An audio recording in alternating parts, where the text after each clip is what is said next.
So you just bought your dream home, and now it's time to move. Let's face it, nobody likes to move. All the packing, unpacking, lifting, upstairs, downstairs, and broken everything, including your back. Let the professionals at EJA Moving Company take all the stress and pain out of your move. Competitively priced moving, relocation services, office moves, and complete packing and unpacking services. They work with everybody to make it simple and easy for you to move and relocate. Call EJA Moving Company at 315-335-0516. When it's time to relocate, have EJA Moving do all the work for you. Hit them up online, ejamoving.com. Hey, Disruption Network. This is Mike Sacco, the general manager at Nye Volkswagen of Rome. If you don't know me by name, it's only because you have not received the best deal. There's only one reason to leave Utica, and that's to come see me in Rome and get the best deal on your next new, pre-owned, or certified VW. Mention that you heard this ad from Disruption Network and receive $250 off your next vehicle purchase. You'll know why our customers say, I love my Nye VW. Come see us at 5865 Rome Taberg Road in Rome, or visit us online at nyvwofrome.com. Want to know what's going on at the D? Hit up DisruptionNetwork.net and check out our events calendar, brought to you by the Events Co. Find out about upcoming guests, special events, concerts, show schedules, community activities, and more. Get connected at DisruptionNetwork.net.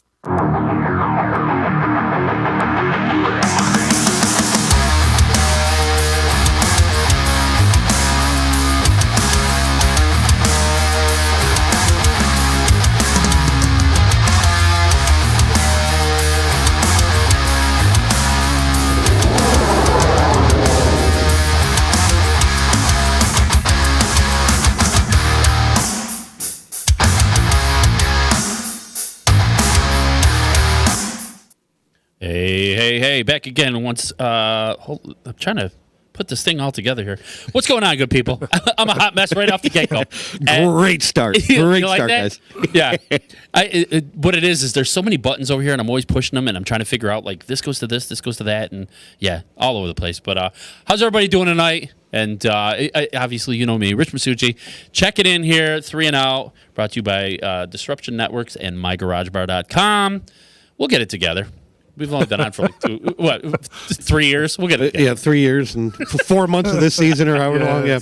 Just give me a little longer. I'm getting the hang of this. Yeah, right. You got to figure it all out. Speaking of figuring it out, this has been a really, really, really weird week for me. Uh-oh. Because usually Erica is around to help me with everything. Yes. You know, she was away on vacation, which we'll talk about in a little while. But, yeah, if you've ever seen... Well, if you've ever attempted to watch me try to figure out all this craziness and do the scripting and research and everything else for the show, what a I'm just gonna say, what a shit show.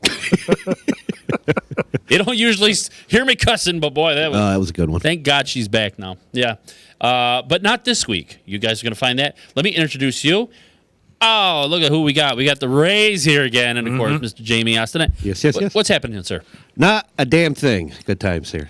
Not a damn thing at times? No, not good times. Good times. Oh, good times. Yeah. Actually, you stopped over the house. Yeah, Thanksgiving. For Thanksgiving, and we watched a little bit of football. And that we did. Yeah, that was a very interesting night. It turned out that way, yes. It definitely did. We had some less than desirable guests at the garage that night. I wouldn't even say plural on that, actually. Guest. There was one that kind of drove us a little bit over the top there. And we kind of looked at each other, and you gave me the old eye, like, yeah, I'm closing this up after this game. I'm like, good, because I'm leaving after this game. Yeah. We don't often like give people to boot. We did that night. We gave him the quick one on. Was that bad? The day itself started great. You got to see some old friends that we haven't seen in a while. Most of the season, Ricky Clark, our good friend. That was good to see him. And then even some of the normally less than desirables were actually fine for the most part. Normally less than desirable. And then we had one that just took over for probably one of the worst people I've ever got to be around. Well, yeah, when you show up with your own bottle of like Popov vodka, you know things are going downhill. Yeah, and within like an hour, we knew we were going to part ways soon. Yeah. So we were going to call it at that. Was that a Dallas Buffalo thing? Nope. Actually, it was just random person, and it was later in the night. So thankfully, thankfully, because I probably would have not been here due to prison. if anybody's giving me crap during that game. Somebody that had partied just a little bit too much all night long. Yeah. Ray Party, what's going on, man? Nothing. Kids, work, wife. Yeah? How was your Thanksgiving? It was good. Yeah. Got 2 of them. Yep. Cool. Very cool. Back to back. And, we were talking a little bit before the show came on. You saw it today. You saw the trailer for the new Black Widow movie coming out in May, huh? Yeah. Super excited about that. Yeah. Take the kids to that. I didn't realize you're so into those movies. Now, I am. Now we're going to have to start another podcast called down with that. Nerding Out or something like that. I'm good with that. Absolutely. You know what? I'll actually speak for him on this one. You could actually go even further because when we were kids, him and another friend of ours, Matt, were diehard comic fans. So a lot of the things that I even know, because I'm nowhere near their level, was because of those two. Those guys were crazy fanatics. Really? Yeah. Superheroes, movies, music, whatever you want to get into. Nerding Out. I love it. It's coming out already, man. I'm already in the in the mix right here. Just not the Dallas Mavericks. Oh. And here he is back from places unknown. Please don't. Those 2 pages in history are stuck together. Yeah. Ray Nation, what's going on? What's up? We actually missed you last week, and we didn't get our house money. We're gonna get it tonight, though, right? We'll get one tonight. There you All go. right. How you feeling, man? You look Spent. It's been a long weekend, huh? Yeah, it's a long week-ish. It's been a long life. It's been a long one. We're gonna leave it at that. Yeah, it's been a long one. Perfect. So, but I got something for you guys. We're going to talk about this first segment here, and that is the New England Patriots. If you were just watching the little video that we did in the other room, I was mentioning it, and I'm sure everybody in the free world knows this by now because every sports outlet has been talking about it. Yeah. But the New England Patriots, they actually lost this weekend. Like sound the horns, man. Everybody, every ESPN, NFL Network, they're all going bananas right now. They lost to the Houston Texans 28-22. And I guess since they're all talking about it, we might as well talk about it too. Right? So, listen, I don't know how much of this game you guys actually got to catch on Sunday. Again, it was very busy.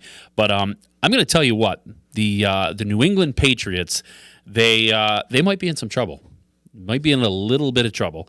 And I know some of you guys are going to say that maybe I'm jumping the gun and completely ignoring the fact that this is a 10-2 team. But despite the record, man, I'm going to tell you something. This does not look like a team that is about to go into the playoffs and defend their championship. And that's happening here in just a few short weeks. Oh, yeah. So, I mean, I want to hear what you guys have to say about this before I start preaching. But let's start with the glaring question as it is, and that is, what has happened to the Patriots offense? Because it seems to be pretty non-existent at this point. It just disappeared. So, Jamie, I'll start with you. It sounds good. And before we start this, I'm going to dislocate my shoulder to pat myself on the back because I called this on Thursday, if you remember, at the Garage Bar that I said that the Patriots have no shot to beat Houston. And it was ugly. This past weekend was one of the worst performances as a team that the Patriots have put up all season. Yeah. But as far as your question goes, what happened to the offense? It hasn't been there all season. This is nothing new at this point. Yeah. They've had a few games where they've played relatively well, but for the most part, from week one on, they've lived and died by that defense. And they've almost succeeded in spite of the offense instead of because of, which is a weird thing to hear about the New England Patriots. But one of the worst things that's happened to them, they have zero consistency in the wide receiver room outside of Julian Edelman. You saw the Texans this past weekend massively exploit that too.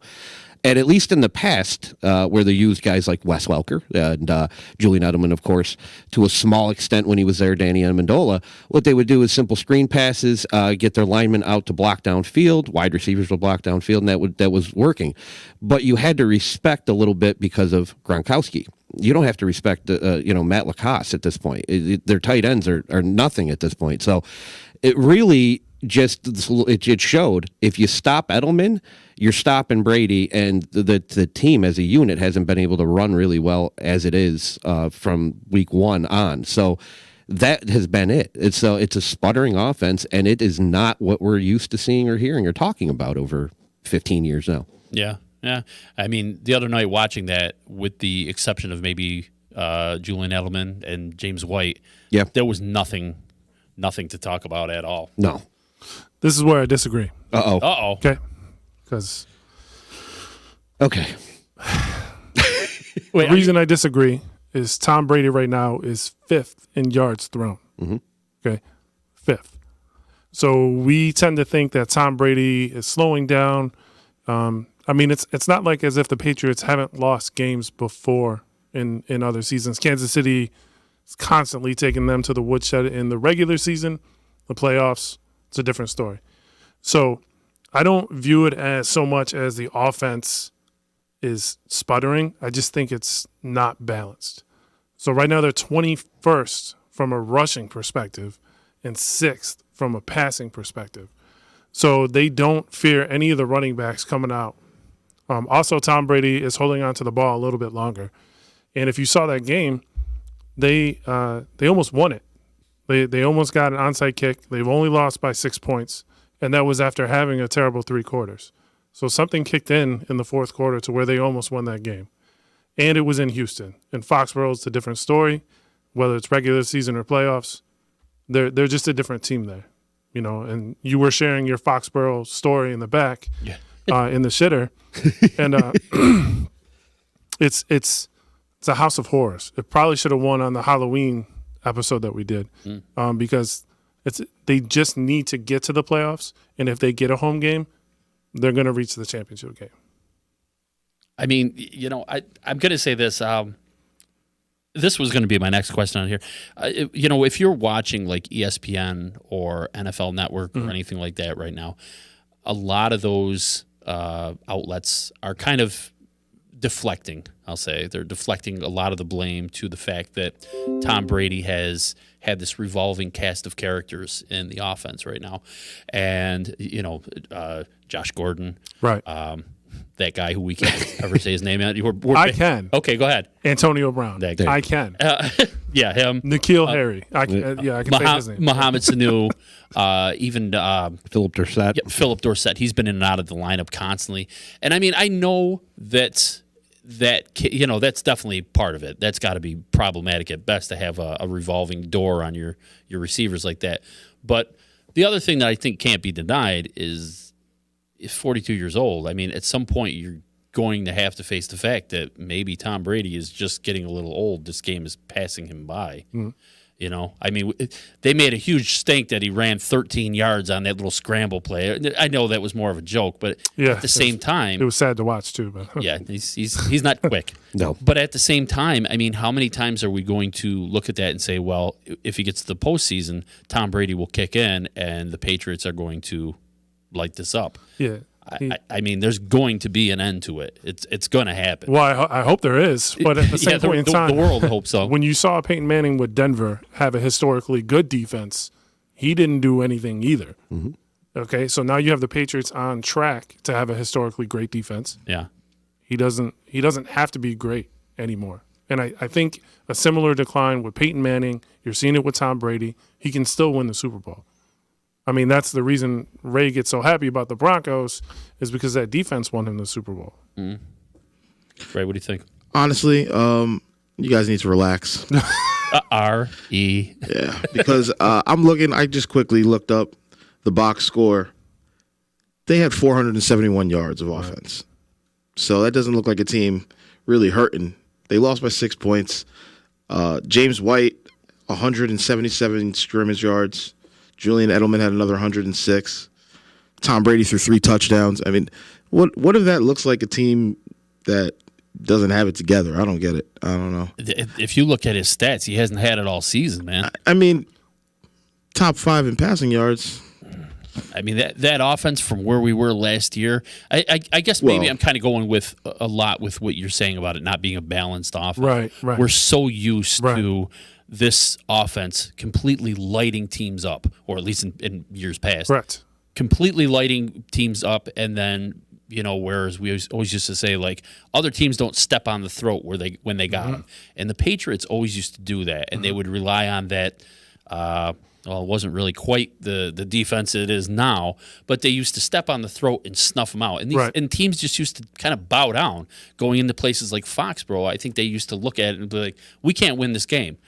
Couple quick touchdowns, and they're like, yep, see, we knew we couldn't win. I don't know if there's that mentality going around right now. I can see that, but and they are more vulnerable now than they ever have been. And there are teams that have come in, the Chiefs, the Ravens, the Texans, with stellar quarterback play, where that mystique is gone a little bit. But just because they're not beating teams by 30 or 40 points, as they have done in recent years, doesn't mean that they're still not, what are they, 10-2? Yeah. 10, they're still handling business. They still have to play the Bills, right? That's going to be a tough game. But they have virtually the same schedule as Buffalo. And we sit here and say Buffalo is doing really well. I think from a Patriot perspective, we're so used to them winning 14 games a year by 400 points that now you're seeing them come back down to earth, but they're still winning. You know what we're not talking about is their kicking game. Because it's pretty bad. When you think about it, they had really Steven Gostkowski and Adam Vinatieri basically for the last ever 20 years, 23 years. There was only two guys, and this year alone, they just cut Kai Forbath after signing him for a week. Yeah. He got cut already. After, like, what did he have? Like a appendectomy or something? Yeah, no, that was Nick Folk. Nick Folk had an appendectomy, and they released him. And then they signed Kai Forbath. Yes. He kicked one field goal, missed one PAT, made one PAT, and then they released him. So they're now probably going to get Nick Folk back because the appendectomy didn't appear to be like long term. So, but when you think about it, they've had more rotation in their kicking than anything other position when you look at it. And right? He was a kicker with the Texans, right? Yes. Yeah. Aren't they famous for picking up players that know no other about team the former want? team? Yeah. So maybe it was that. Which is true, but it obviously failed miserably. And this is the one thing that going with the stats are all wonderful. The numbers were all wonderful as far as that goes. That was a jab. You could jab all you want. The downfall is he's got 15 passing touchdowns this year, which is one less than a quarterback for the Bills in Josh Allen. Right. So if we're talking about dynamic passing game, he's got the yards, great. You're not getting in the damn end zone. Right. And so and then to lean on a kicking game, that's not going to work. It's not good, So that's problem number however many that we're going with. And then the last part of it, if watching the game on Sunday, this was a 28-9 game against the Houston Texans team that I would absolutely believe is far worse than the Patriots. Far. I think the Texans are good, but they're nowhere near as complete as the Patriots are. And they were getting beat down to 28-9. Going into the fourth quarter, when you watched it, where the Bill O'Brien mistake was for the Texans was totally took the foot off the gas and let them kind of just, we're not going to give up the quick big touchdown, we're not going to keep giving these up, and just kind of asleep. Oh yeah, absolutely, and just kind of let them dink and dunk these 10, 15 chunk to 15-yard chunk plays down the throat, so the numbers get escalated over that, but. The problem was the Texans didn't run out the clock, but they had that game. I mean, you could have turned it off with 6 minutes left. They were still down 2 scores. It wasn't really that great of a game in any way, shape, or form. And I think they are a better team than the Texans. What it inevitably does is it does look like, at least the teams that they should easily walk in and beat, they're not doing that anymore, at least not easily doing that anymore.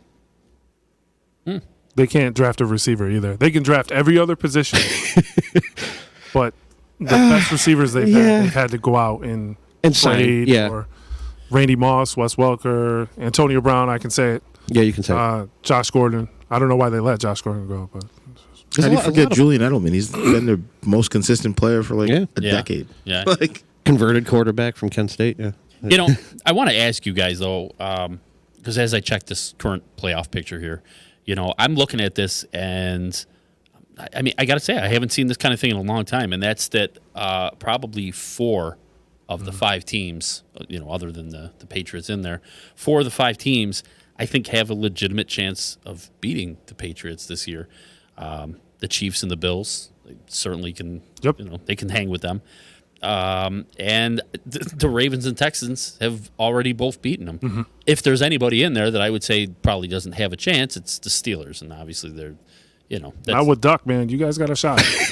No, I'm serious. I love the Duck, man. I love the Duck, but you guys, they got a little ways to go before they get to that point, though. I mean, their defense is kicking, but I think out of the 5 teams over there, besides the Patriots, 4 of them can legitimately handle the Patriots. You guys. Yeah, and I think there might be a team that you could add in if they get in. This is at the expense of either. Hang on, this is at the expense of either the Bills or the Steelers at this point. That's really what it's coming down to. The Colts defense is actually damn good, and Brissett understands the system. That's a team that I think matches well with them. And the teams that have struggled, the teams that the Patriots have struggled with this season have been teams that can either have a mobile quarterback or a good running game, or a combination. You have that in Indianapolis, at least to a smaller extent. I think Watson's a better player that they just had over Brissett, but at least you have some mobility to your quarterback, and you have a decent enough running game. Plus, the defense is going to cause enough problems. They could, at least, it's not a scary, or it's not a walkaway matchup, I guess you could say. But that would be another team. As far as the rest of it, though, this entire field is massively wide open. I don't see a team that's really. When we talked about it in the first 4 weeks, who's the obvious favorites to win the AFC or even the NFC? Nobody's really staking claim to anything anymore. It's massively wide open with 4 weeks left to go. And I mean, Baltimore might be the best. They're the hottest team right now, and they might be the most complete team. They're probably the scariest right now, but they might even have an Achilles heel too. We just haven't seen it yet. I mean, would you guys say that if the Patriots don't end up playing from home field, I mean, if they have to go on the road, I'm not buying what you're selling. Nope. Nope. It's very simple. There's things that we've watched for a decade, and it's very simple. 12 wins? No, not even that. Not even that. It's very simple. The Patriots don't lose to the same team twice. So based on your stats right there, if they end up playing Baltimore or Houston, they're going to beat them. I'm guaranteed. Wow. Belichick does not lose to the same team twice. He just doesn't. Where were you for bold predictions? It doesn't happen. He was in San Diego. You guys are going to sit there and be like, oh, I can't wait. And then you guys are going to be shocked when the Patriots win. Yeah. And then you're going to be like, well, but it was New England. Like, exactly. It's New England. They always do this. Like, don't worry about it. It's fine. I won't be shocked. I'm just saying it's a lot more open than in years past. In other years, we kind of went, they're going to win the damn thing every year. This one, I can't put a stamp on it that they're like, absolutely. You're probably right. If they play, the Texans in their, coming off their first round bye, and then the Ravens in the AFC Championship, then I'm probably gonna, poop a little. but other than that, in Foxborough, who cares? Honestly, I don't care as much about the home field one way or another for the most part. I just kind of go with I am with Ray a little bit as far as they won't lose twice to the same team, at least historically speaking. But it just they don't seem to really play as dominant against anybody else either. So I'm going to disagree with your Indy pick, though. I'm going to say Tennessee would be the other one. Interesting. Especially with that defense, which is comparable to Indy. I agree. Derrick Henry is better than Marlon Mack at this point. Agreed. But Brissett's better than Tannehill. Of course. I know this. I do know this. Because Ryan Tannehill's trash. He is. They're number one, though, in the red zone the past couple of weeks. But if you can run the ball, that's been what's been kind of putting the Patriots on their heels. So you're probably right that they would give them a little bit of a fit. Well, and Tennessee has Houston coming up 2 out of the next 3 weeks, so that could change the division. Yep. They just beat Indy. That was a big one. Yeah. So. Well, if the Patriots manage to get through the AFC. When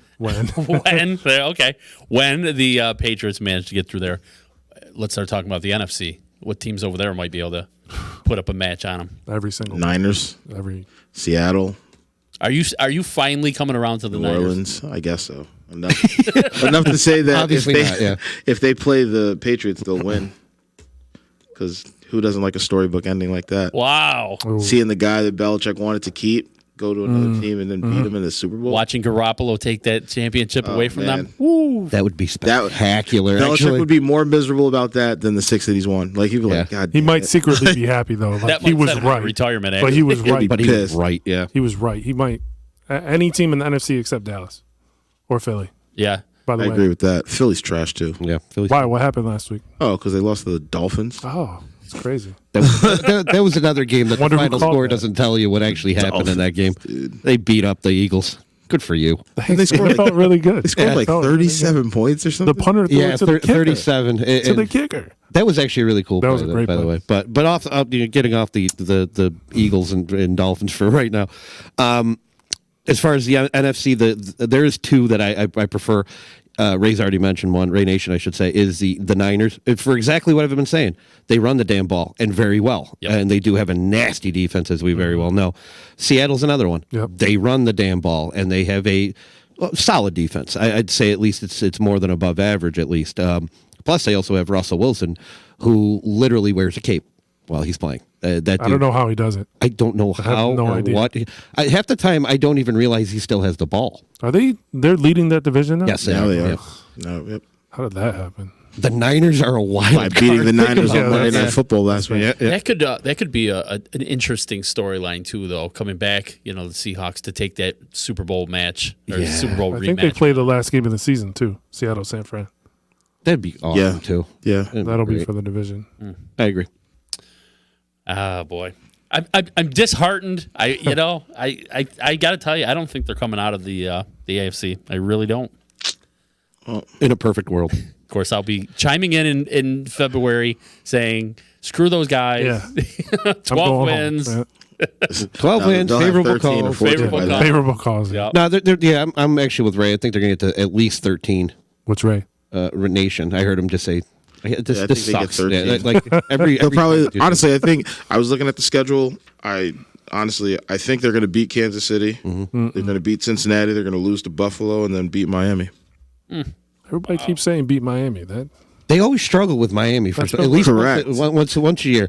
My two, I think they'll lose one of the two to either Kansas City or Buffalo. It just depends on which one they beat. Is the one? They have 3 home games, 3 out of 4 at home. Yeah. So Favorable calls. Yep.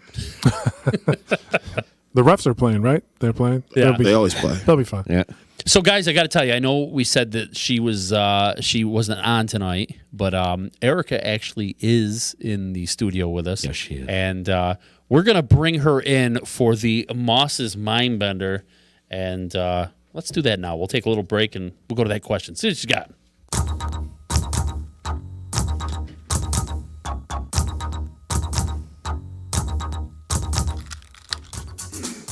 There you go.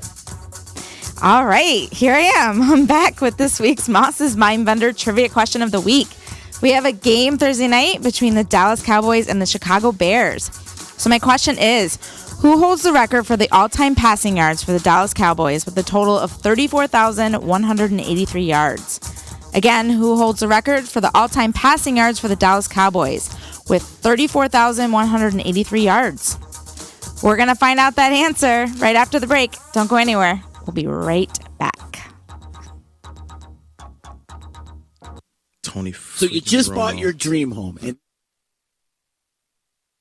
likes to move. All the packing, unpacking, lifting, upstairs, downstairs, and broking everything, including your back. Let the professionals at EJA Moving Company take all the stress and pain out of your move. Competitively priced moving, relocation services, office moves, and complete packing and unpacking services. They work with everybody to make it simple and easy for you to move and relocate. Call EJA Moving Company at 315-335-0516. When it's time to relocate, have EJA Moving do all the work for you. Hit them up online, ejamoving.com. Hey, Disruption Network. This is Mike Sacco, the general manager at Nye Volkswagen of Rome. If you don't know me by name, it's only because you have not received the best deal. There's only one reason to leave Utica, and that's to come see me in Rome and get the best deal on your next new, pre-owned, or certified VW. Mention that you heard this ad from Disruption Network and receive $250 off your next vehicle purchase. You'll know why our customers say, I love my Nye VW. Come see us at 5865 Rome Taberg Road in Rome or visit us online at nyvwofrome.com.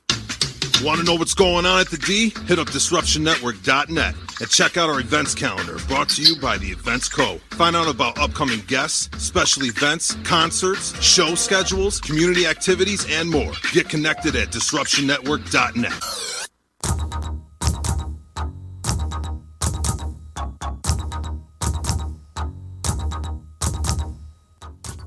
Welcome back to the second down of 3 and Out, brought to you by Disruption Network and MyGarageBar.com.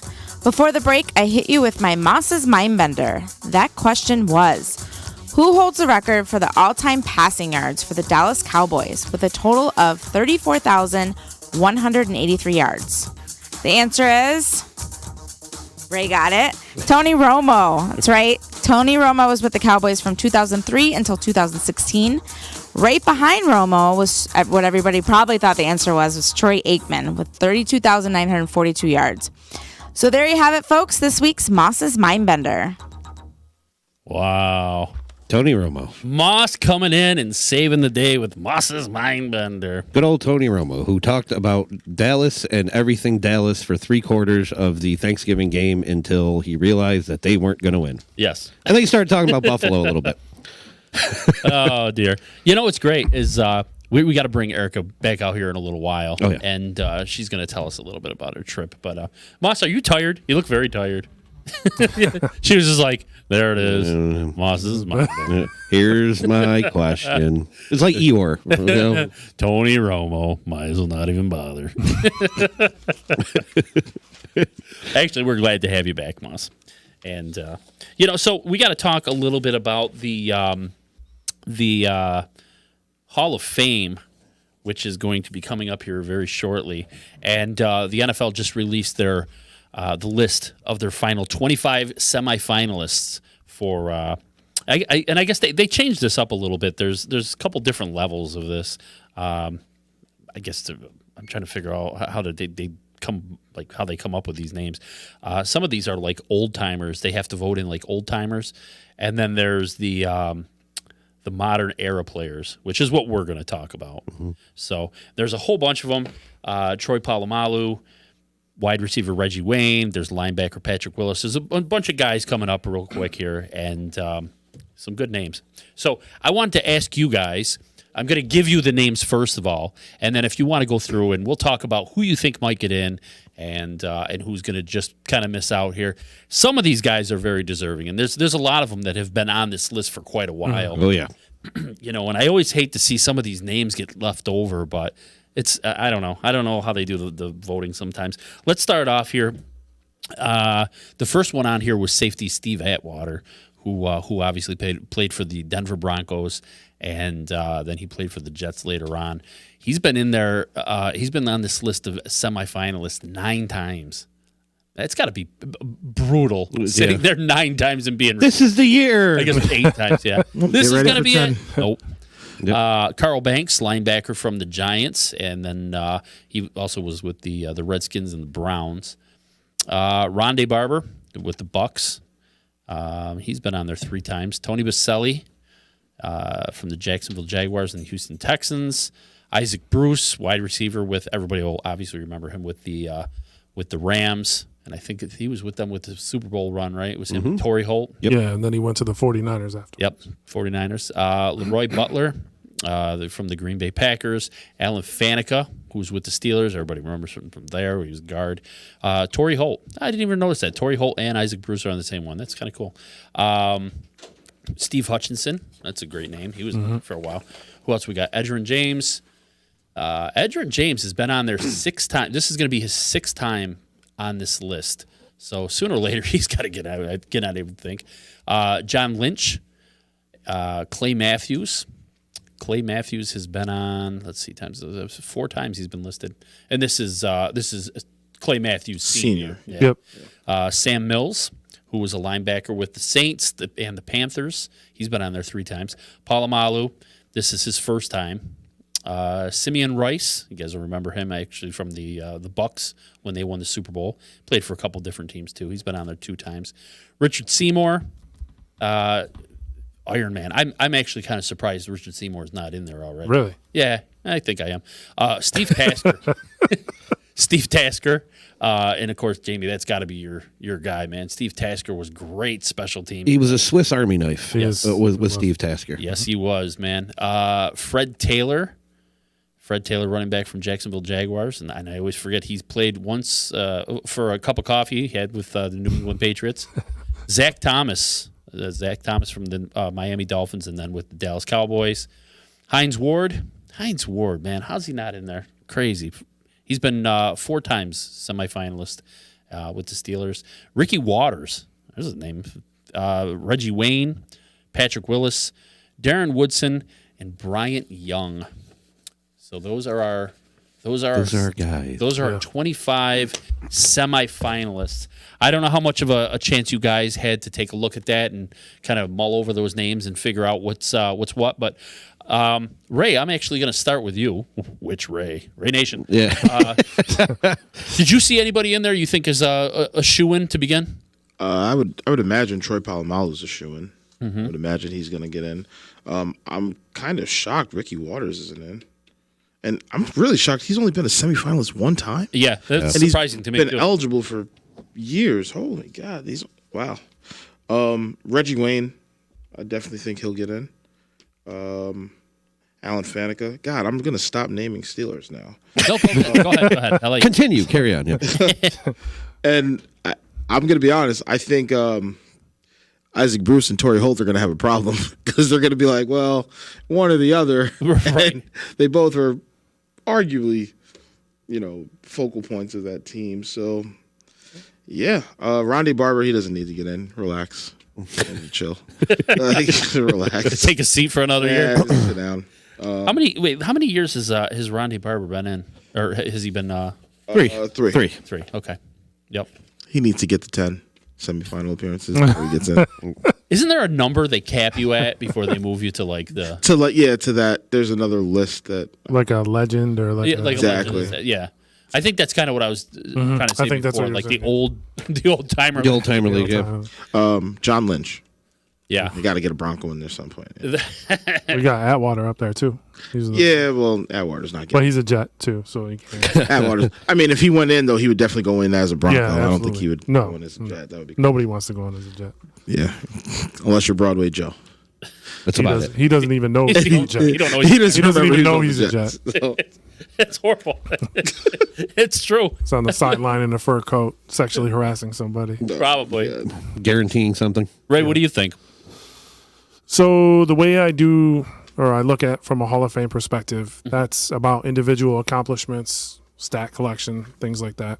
So there's this wonderful website. When you click on somebody's name and you go to their career, it tells you who their career mirrors or is very similar with.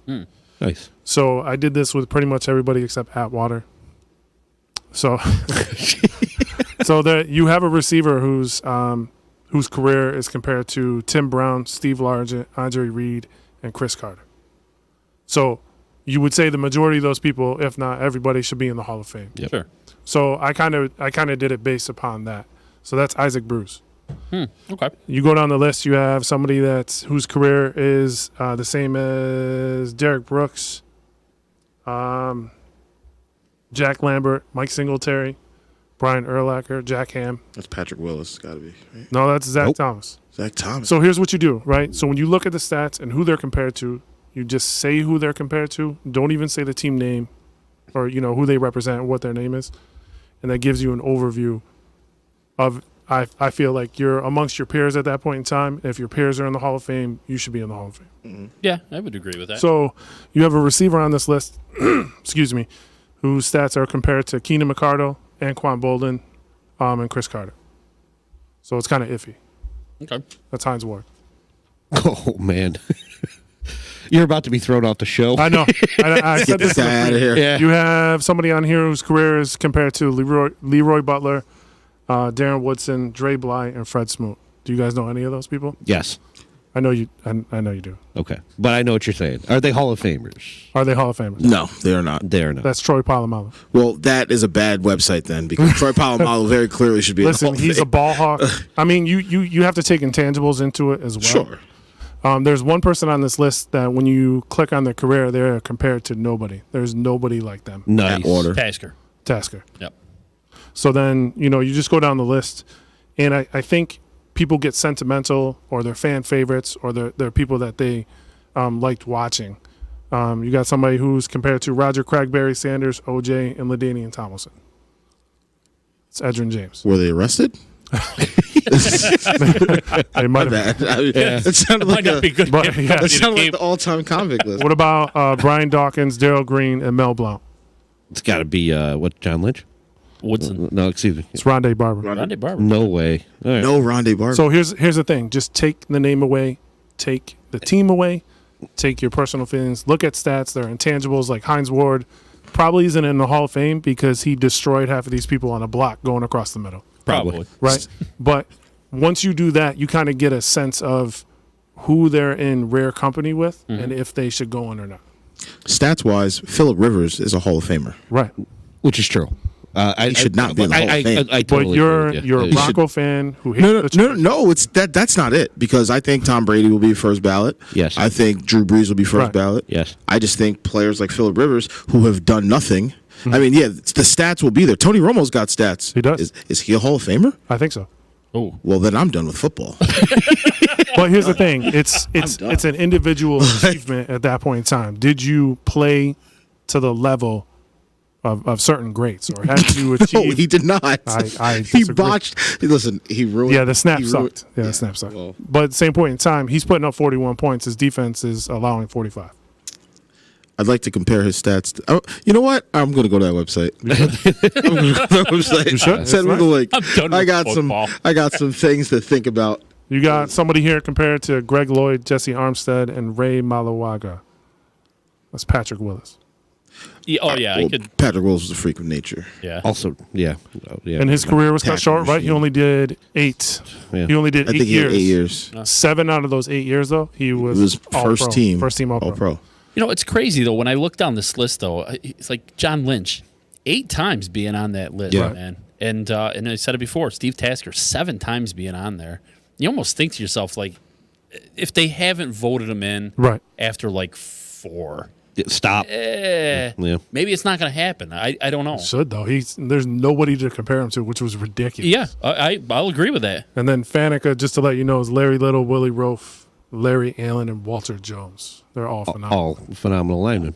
So I'll give some Pittsburgh love. I took it from Hines and Troy. I'll tell you what, man. If they vote Ward, Faneca, and Palomalu in the same, Yeah, you got to go. You have to go. You Go live there. physically. I know where you're going to be.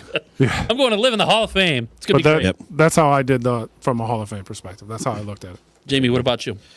I actually focused a little more on the intangible part of what separated him, I guess, as far, from the numbers, I guess you can say. But I came up with a few that I thought they should absolutely be in, and some that I also think should never get in as well. There's not many on that list. Don't get me wrong, but the first and foremost, going down the list of what you named, Isaac Bruce. This is still a shame that he's not in. I know he was a semifinalist we talked about last year, and we thought.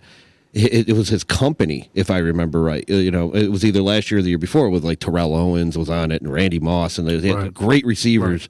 And we thought the company that he was keeping in that class was going to hurt him, and obviously it did. But I think he's got to get in. There's no reason he shouldn't. Alan Faneca was a guy that I mentioned, I believe, last year when we had the same thing that.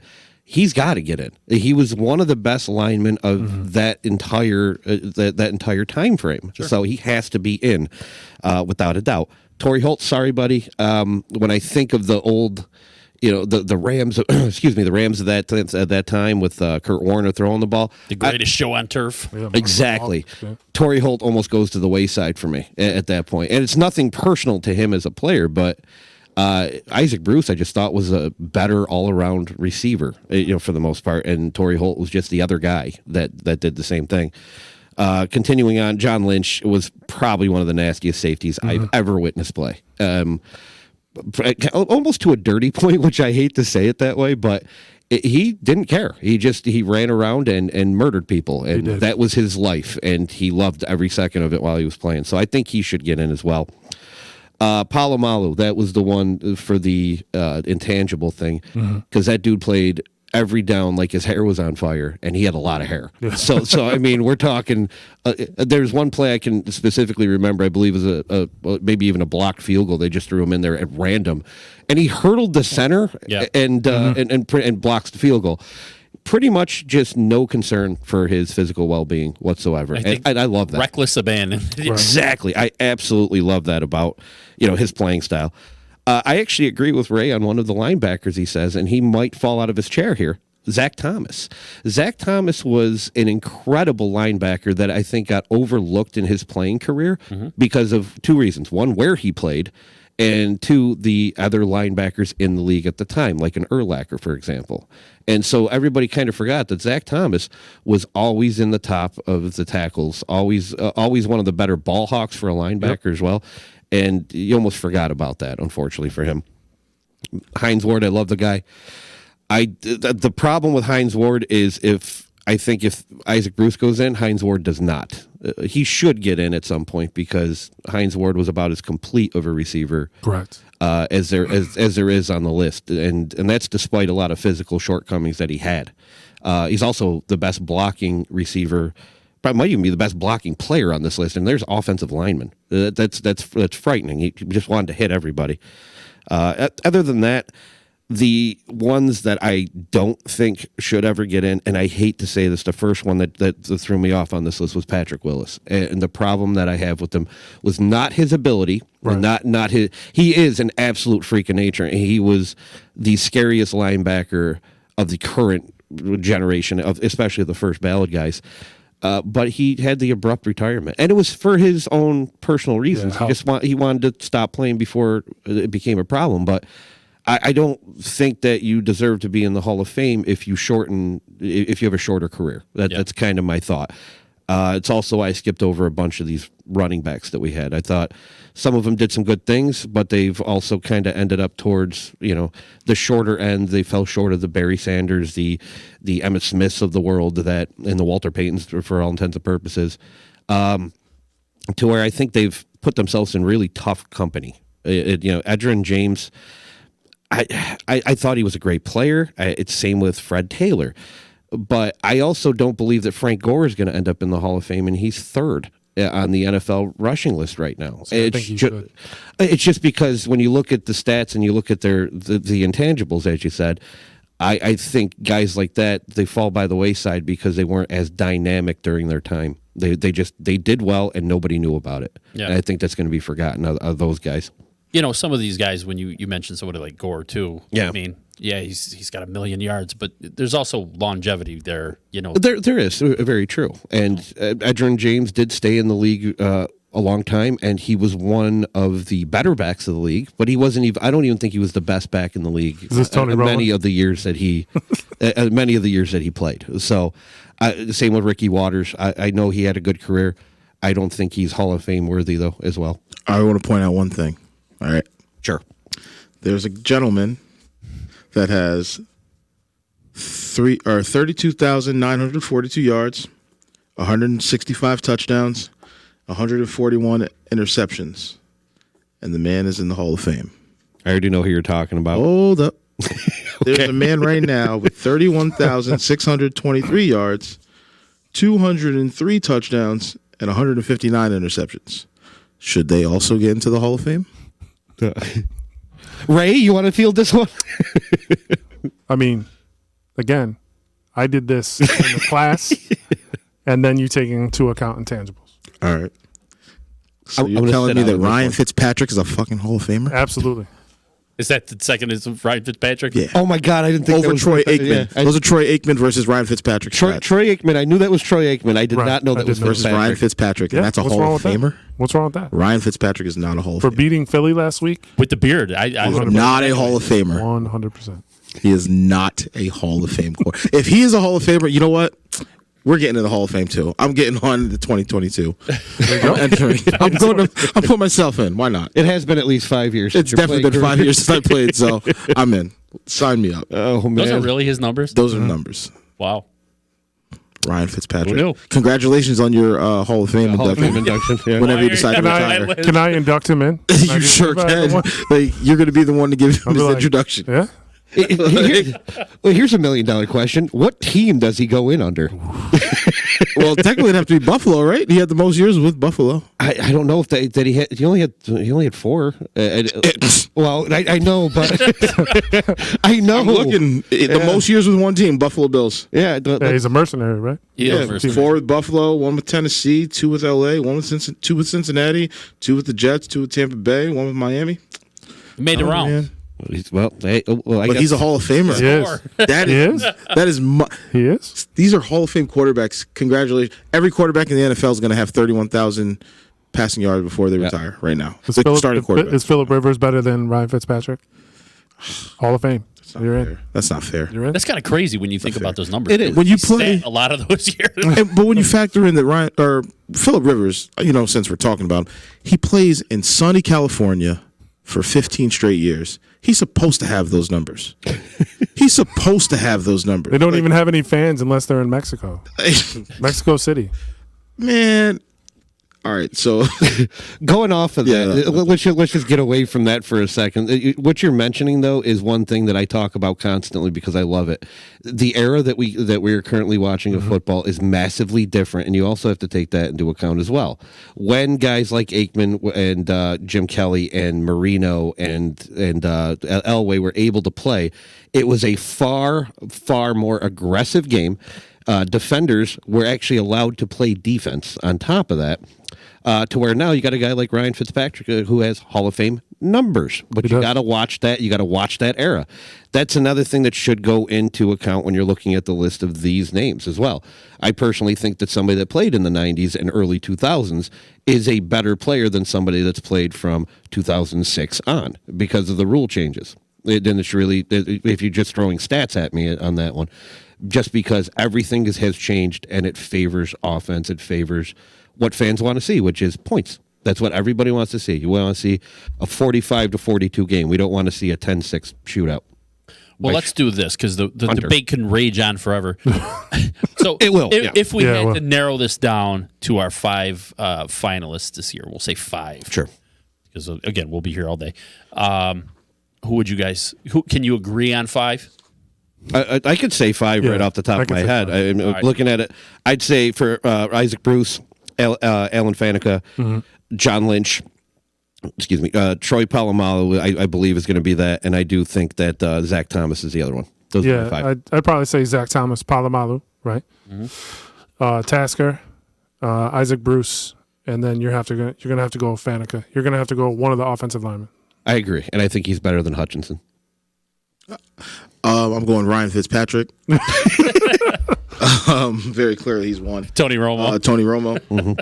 Alan Faneca, Troy Polamalu, and John Lynch, and Isaac Bruce. He should get in because when you look at the receivers on this list, he's better than all of them. By far. Him. We didn't say anything about Reggie Wayne. Yeah, Reggie Wayne maybe. Nah, still Isaac Bruce. Reggie Wayne's got time. Yeah, I'm about to say, let Reggie Wayne sweat this one out. He's got a few minutes. Tasker's been sweating it out too, man. He's gonna be sweating for a long time. Who's the longest on here? Who's been sweating it out the longest? Tasker's got 7. Tasker's close, but it's not him. Has got 8. It's not him. Yeah. Steve Atwater's got 9. There you go. So Steve Atwater. Which really sucks because Steve Atwater was a hell of a player too, but Hall of Fame level, no. But he was definitely an All-Pro safety for every single year he was in the NFL. Yeah, but then you have Carl Banks on here who benefits from Lawrence Taylor. You have Simeon Rice who benefited from that Tampa Bay defense. So that's why I'm not sure if they're Hall of Fame. I don't think they are either, and I don't even think Richard Seymour is. I don't either. Yeah, you were saying. Nah, he's got to get. Listen, man. But what I'm saying though, when you look at that and you think 9 years on that list, at what point do they go? Sorry, dude. Yeah, it's not working. We're not going to break your balls anymore. You're just not going to make it. Yeah, you're done. We'll call you up in like 50 years when we induct you as your posthumously. Yeah. That's the way to do it. Anyways, let's we got to take our last break here, and then we're going to come back and talk with Moss. But Jamie, do you have your IR this week? I do, and this was a weird week to be honest with you because nothing happened. Like literally nothing actually on the injury front happened that I haven't talked about. Oh, perfect. Well, let's cue your music. We got to lead in with some music if nothing happened. Here we go.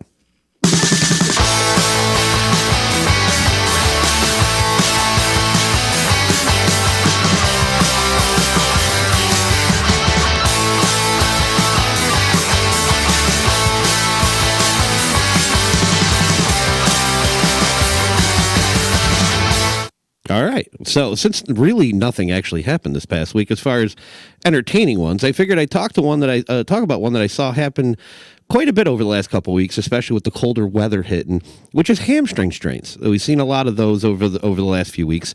Actually, myself and Ray Nation saw one happen during the game that we went to of Robert Foster for the Buffalo Bills, who came up really lame on on a 27-yard catch, I believe it was, up on the sideline. Now, first off, let's talk about what exactly is happening. Now, cold weather is one of the worst for hamstring strains because no matter how much you stretch out the hamstring muscles, which I'll explain those in a minute, they still will tend to tighten up because the cold weather just has a faster act on making everything stiff. I mean, just walk outside and trust me, you'll feel every little bit of that in just a few minutes yourself. And then it goes from stiffening up those muscles to try to go at full speed very quickly, and it causes that muscle to lock up. And actually, a lot of times with hamstring strains, you do tend to tear or fray a lot of the muscle fibers of the muscle itself. In some extreme cases, you can actually rip the tendon right off the bone on top of that. Now, the muscles that are actually involved in the hamstring, they're the muscles that run roughly the entire length of the back of your thigh. There's a set of technically 3, but really 4. One is actually a 2-headed muscle called your biceps femoris, and then you have your semitendinosus and semimembranosus muscles. Called that because that's how they used to hang pigs, by those muscles that they were talking about. That's where they got the name hamstring. So now, as far as what happens, the general rule of thumb is the higher up the strain or pull is, the quicker it is to heal. So if it's closer to your butt, you're probably only going to miss a handful of days, maybe a week, much like in the case of Robert Foster. He played Thursday in Dallas, 4 days after the injury first occurred. Or it could be much, much worse. If you actually see bruising after the pull or strain, what you're going to see is a much lengthier time. These could linger and linger and linger to a point where it's more or less how the player reacts. So it could be about 2 weeks usually before they resume any activity, and then gradually increase activity until they're back to being cleared for full workload. But this could go as far as 3 to 4 months before you're actually even at that level, depending about the severity of the injury. And in the case of a guy named Jeff Driscoll, he was just put on IR for this because I don't think they expect him back in Detroit. Plus, with the issue that they already have going on at quarterback with Stafford as well, they didn't want to sit on their thumbs for 4 weeks and hope that a third stringer is going to lead them to the promised land. So, for all those out there with those cold weather hamstring injuries, I wish you all the best for the remainder of the season. This is Jamie for this week's IR on behalf of My Garage Bar and Disruption Network. So you just bought your dream home, and now it's time to move. Let's face it, nobody likes to move. All the packing, unpacking, lifting, upstairs, downstairs, and broken everything, including your back. Let the professionals at EJA Moving Company take all the stress and pain out of your move. Competitively priced moving, relocation services, office moves, and complete packing and unpacking services. They work with everybody to make it simple and easy for you to move and relocate. Call EJA Moving Company at 315-335-0516. When it's time to relocate, have EJA Moving do all the work for you. Hit them up online, ejamoving.com. Hey, Disruption Network. This is Mike Sacco, the general manager at Nye Volkswagen of Rome. If you don't know me by name, it's only because you have not received the best deal. There's only one reason to leave Utica, and that's to come see me in Rome and get the best deal on your next new, pre-owned, or certified VW. Mention that you heard this ad from Disruption Network and receive $250 off your next vehicle purchase. You'll know why our customers say, I love my Nye VW. Come see us at 5865 Rome Taberg Road in Rome, or visit us online at NyeVWofRome.com. Want to know what's going on at the D? Hit up DisruptionNetwork.net and check out our events calendar, brought to you by the Events Co. Find out about upcoming guests, special events, concerts, show schedules, community activities, and more. Get connected at DisruptionNetwork.net. Who the hell are you? You know. Good evening, ladies and gentlemen. You all know exactly who I am. Talking about house money right now. Well, we gonna come to you and we gonna bring it to you like this. Say my name.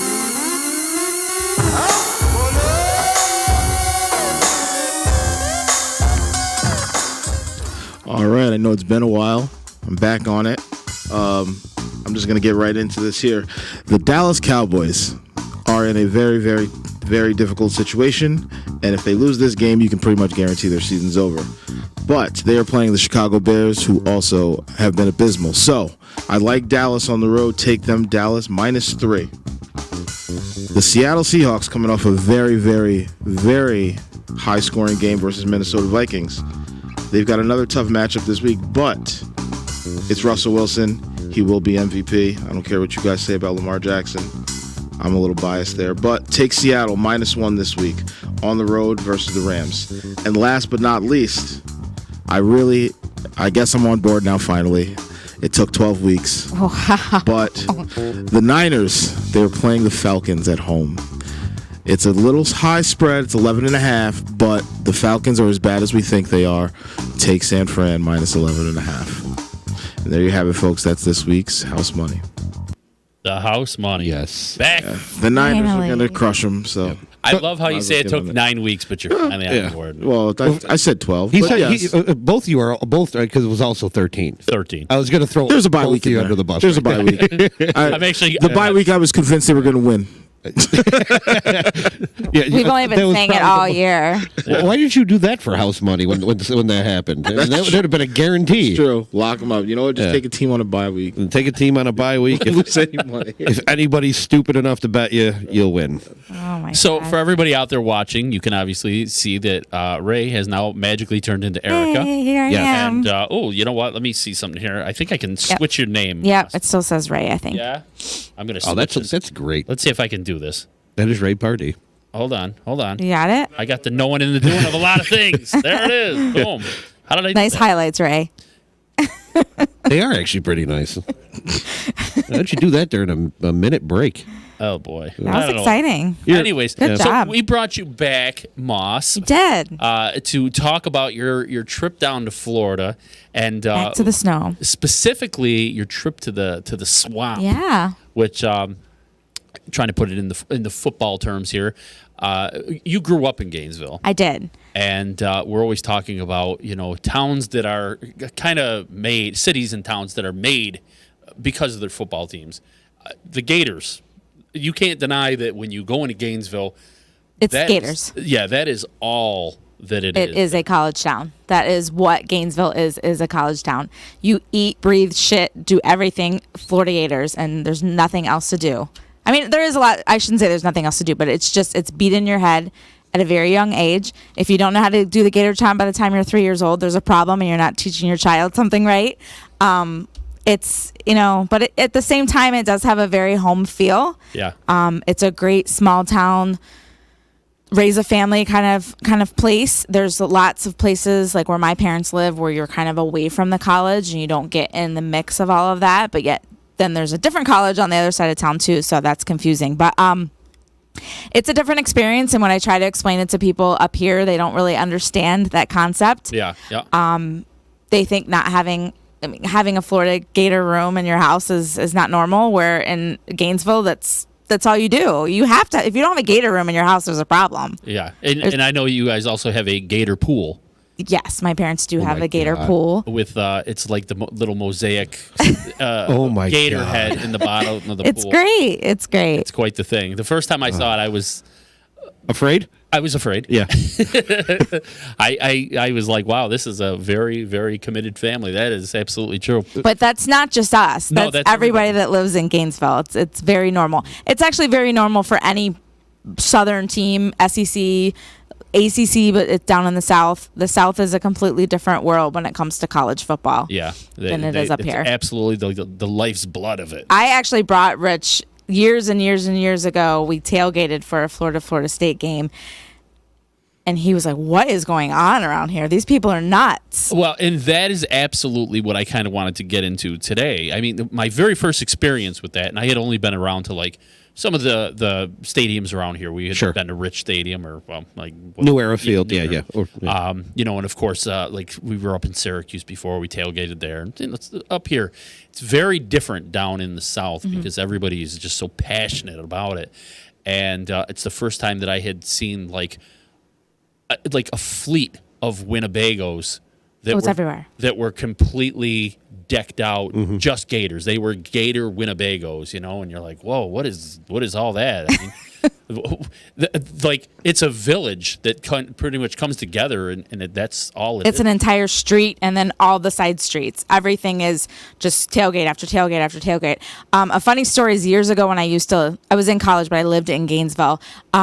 And even the years that I lived in Orlando too, we'd come back and tailgate for games. And my sister and I would actually drop a car off downtown the night before and then take a car back and then just get dropped off in the morning. Like we put a tent up and we put our car there so that when we could just get dropped off at 6 a.m. and start tailgating, and then we knew our car was already there and we didn't have to worry about it because you can't park. Oh yeah. Yeah, you can't. Well, if you don't have $50 in your pocket, you're not finding a parking spot. That's for sure. And that's the crazy thing. Like, And a mile walk. obviously, Ricky came over to our house for Thanksgiving, the Thanksgiving games. Yep. And it was so funny because even he said, he goes, yeah, we were going to go down there, but I kind of didn't know if I wanted to battle it this time around. But yeah, it's amazing that when you start tailgating, he mentioned, oh, it's a night game. All right, cool. So we can start tailgating at like 10 o'clock in the morning. Yeah. Like, oh my God, you guys are going to go drinking for 12 hours. And I'm actually very surprised they did it as a 7:30 game because I remember years ago it used to be like a 7-8 o'clock game, and there was way too many problems because people had been drinking since early in the morning, and there was lots of fights and people doing this and that. So they said, you know what, we're no longer going to do it at 7. We're going to do it at 3:30. But I think because, unfortunately, sorry, FSU fans, they sucked this year, that they figured that most FSU fans just probably weren't watching the game. And I actually have family that are FSU fans that did not watch the game, which is crazy. But it's not like an SEC. It's a weird feeling for Florida State games because most of the time you have these SEC rivals, Tennessee, Kentucky, Alabama, Auburn, that hatred. It's almost like, you see Pittsburgh and Cleveland and Pittsburgh and Baltimore. Like it's that hatred towards each other that people are just battling, and you will see all kinds of fights. When it comes to a Florida State game, most of these people grew up in some part of Florida, and friends went to Florida, other friends went to Florida State. So it's like high school friends coming together and you're celebrating this big game together. So it's it's a friendly rival rather than it being an evil rival. Rather than beating the hell out of each other. Yes. Well, so as we were listening to the stories of you coming back, and we have a video that we're not going to play this week. We didn't get it in time, but we'll play it next week. And it's I got a few people together. Some of the lunatics from down there going nuts and yelling into the camera and stuff.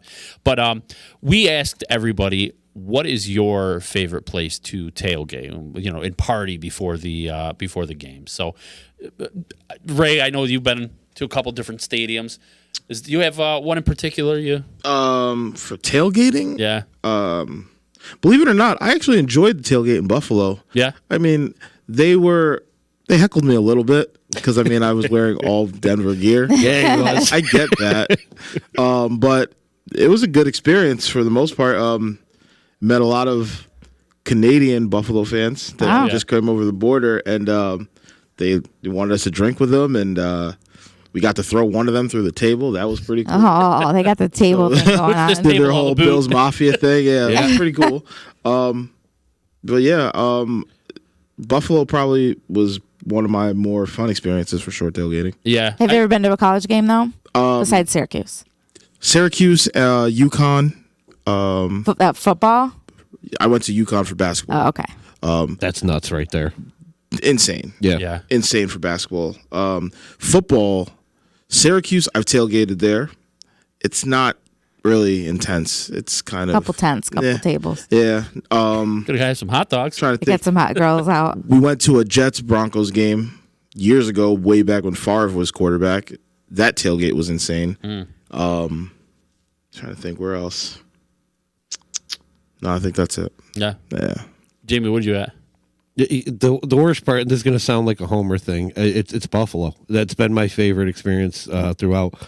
As Ray was already kind of going with, those guys are just as insane. The Winnebagos are there Friday, and they open the lot. They have a lot dedicated to weekend people, and they stay there all weekend.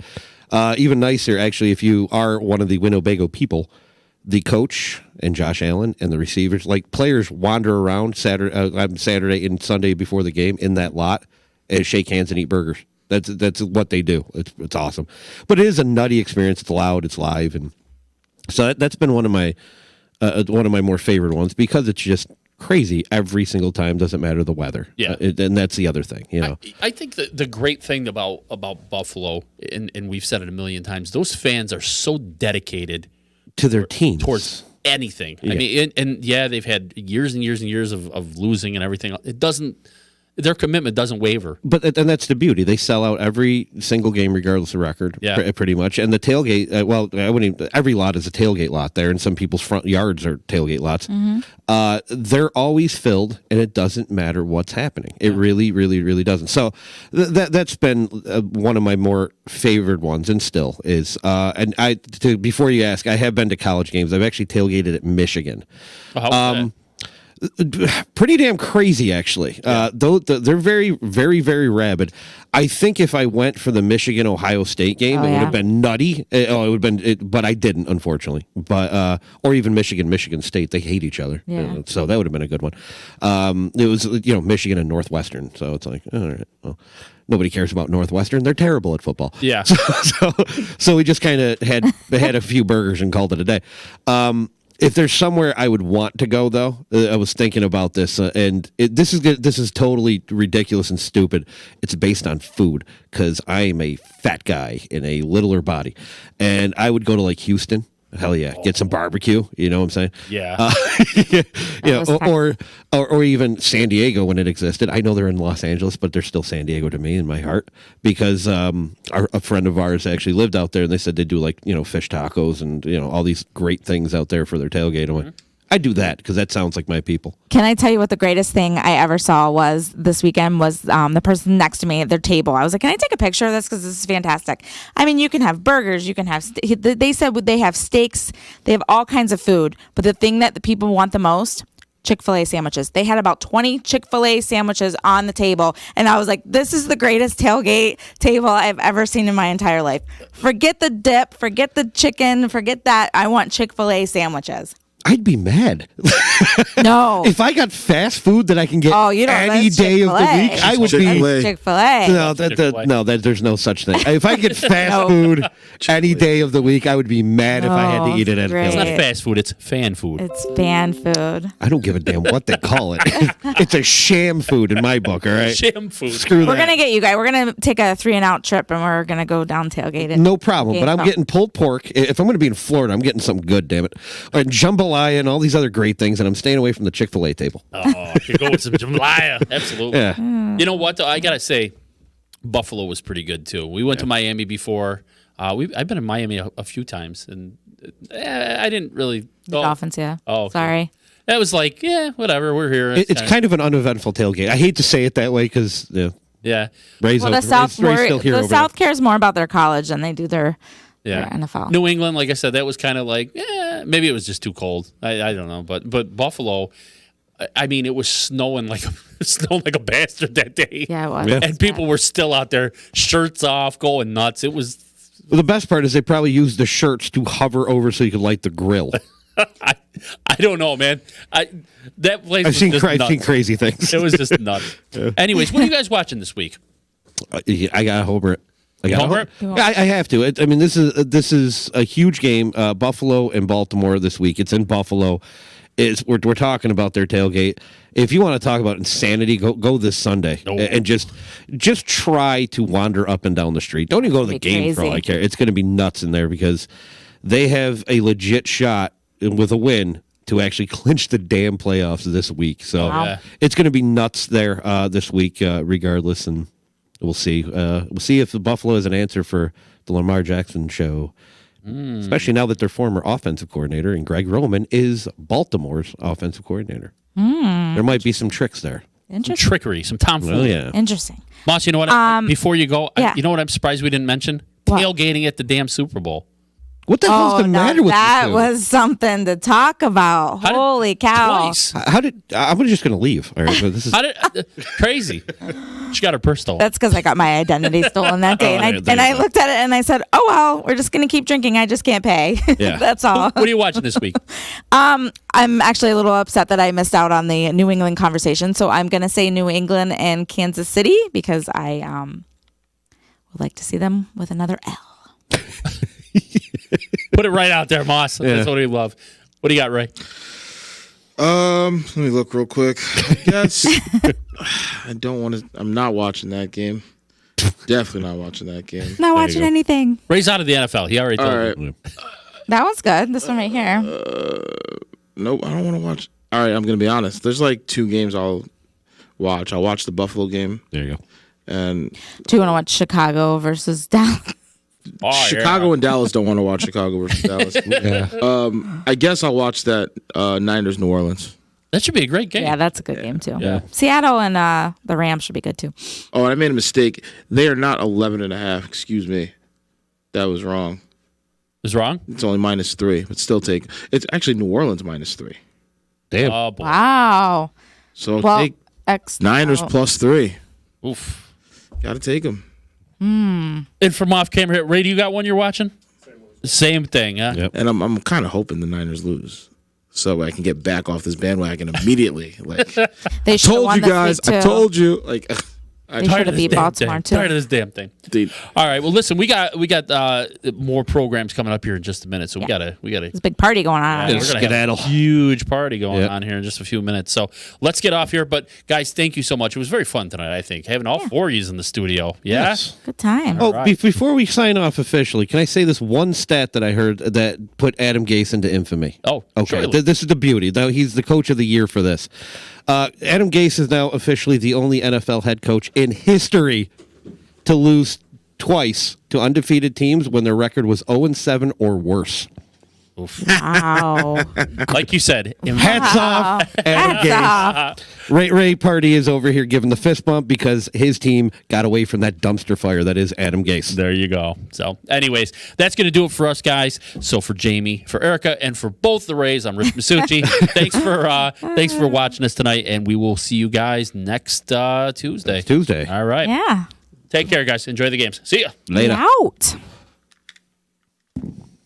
So you just bought your dream home, and now it's time to move. Let's face it, nobody likes to move. All the packing, unpacking, lifting, upstairs, downstairs, and broking everything, including your back. Let the professionals at EJA Moving Company take all the stress and pain out of your move. Competitively priced moving, relocation services, office moves, and complete packing and unpacking services. They work with everybody to make it simple and easy for you to move and relocate. Call EJA Moving Company at 315-335-0516. When it's time to relocate, have EJA Moving do all the work for you. Hit them up online, ejamoving.com. Hey, Disruption Network. This is Mike Sacco, the general manager at Nye Volkswagen of Rome. If you don't know me by name, it's only because you have not received the best deal. There's only one reason to leave Utica, and that's to come see me in Rome and get the best deal on your next new, pre-owned, or certified VW. Mention that you heard this ad from Disruption Network and receive $250 off your next vehicle purchase. You'll know why our customers say,